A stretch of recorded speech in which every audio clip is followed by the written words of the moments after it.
ওই কথা আছে না, ভূতের মুখে রাম রাম, কে বোমা হুজুর আর কে সওগাত মোল্লা বলছে যে বোমা হুজুর নওশাদ, নওশাদ বোমা হুজুর কি না সেটা গোটা বাংলার মানুষ জানে। গণতন্ত্রকে হত্যা করা হচ্ছে, এই শাসন এটা গণতন্ত্র শাসন হিসেবে রাজতন্ত্র চালানো হচ্ছে, তাহলে আমাদের কোনো গণতন্ত্রই নেই। আমরা এই সংবিধানকে প্রাধান্য দিই, সংবিধানকে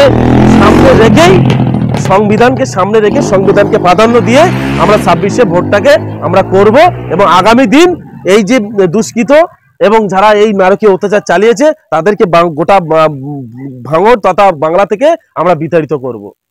হ্যাঁ, সেটা কে লটা কম্বল গুটিয়ে পুরপুরায় যাবে আর কে যাবে না এটা ভাঙড়ের মানুষ আর গোটা বাংলার মানুষ জানে। আর নওশাদ যে কতটা আদর্শবান ছেলে, নওশাদ যেখানে থাকবে, নওশাদ শুধু ভাঙড় থেকে যাবে না, গোটা বাংলাকে একসময় দেখবে নওশাদের নেতৃত্ব চলবে, নওশাদের আদর্শিত চলবে। নওশাদ যে আদর্শবান একটা ছেলে, তার আদর্শে আদর্শিত হবে, এটা আমাদের গর্ব। হ্যাঁ, আমরা 26-এর জন্য তৈরি আছি। 26 আমাদের গণতন্ত্রকে সামনে রেখে এই গণতন্ত্রের উৎসব আমরা পালন করব।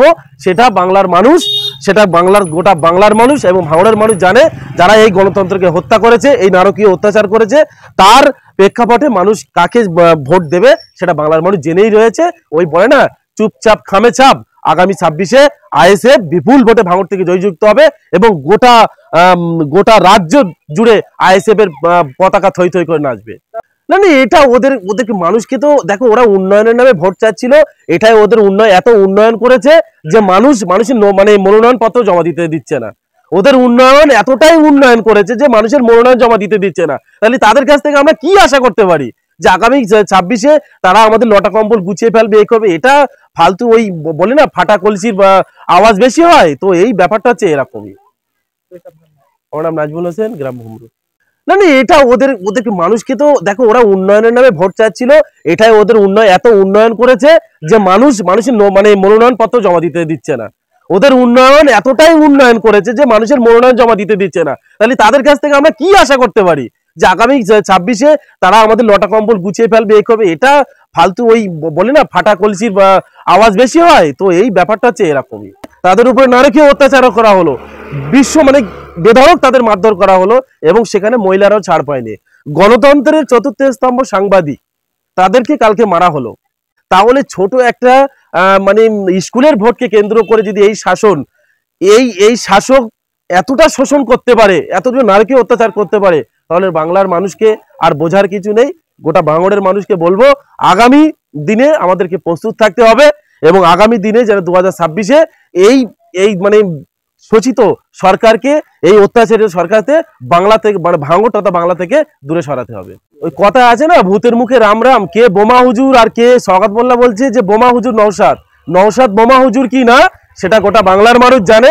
আর কে বোমা হুজুর আর কে বোমটা মারে সেটা ওনাদের দলের সুপ্রিমো শ্রী মমতা বন্দ্যোপাধ্যায় কোনো এক প্রশাসনিক বৈঠকে উনি বলেছিল, তুই তো বোম বাঁধিস।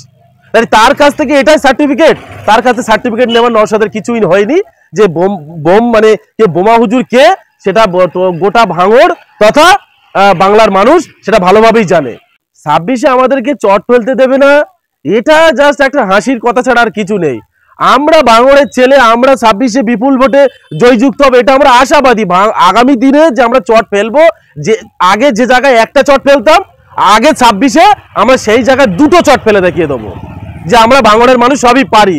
আর যে কালকে যে ঘটনাটা ঘটিয়েছে, আমরাও মানে ভাইজান সত্যি আমাদের আদর্শবান নেতা, উনি চাননি কাল ঝামেলাটা করতে। আর এটা ওদের একটা বাইনারি পলিটিক্স ছিল যে ওদেরকে ডেকে আনা হবে, এনে ওদের পায়ে পা দিয়ে একটা ঝগড়া বাঁধিয়ে দাও 26-এ এবং এদের ভালো ভালো ছেলেগুলোকে কেস খাইয়ে দাও, যাতে এরা 26 নির্বাচনটা এরা ভালোভাবে করতে পারে বা এরা জেলে গিয়ে মানে জেলের ভাতটা খাক। এটা ওদের পরিকল্পনা ছিল, কিন্তু সেটা বাংলার মানুষ জেনে গেছে আর গোটা ভাঙড়ের মানুষ আমরা জেনে গেছি।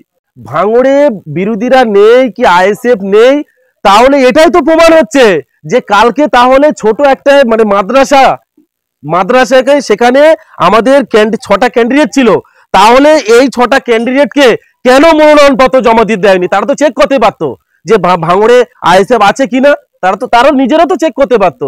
কিন্তু তারা জানে এখানে যদি ভোট হয় তাহলে আইএসএফ 6টা ক্যান্ডিডেট 6টাই জয়যুক্ত হবে।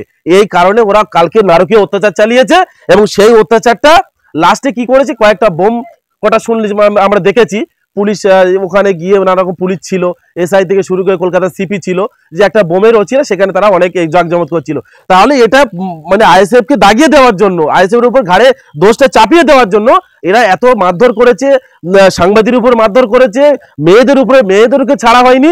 তাহলে তো আমাদেরকে একটা করতে হবে। তাও এখানে ওরা নিজেরা বোম চার্জ করে সেখানে একটা বিশৃঙ্খলা ধরে আইএসএফ এর নামে আইএসএফ এর দাগিয়ে দেওয়ার চেষ্টা করছিল।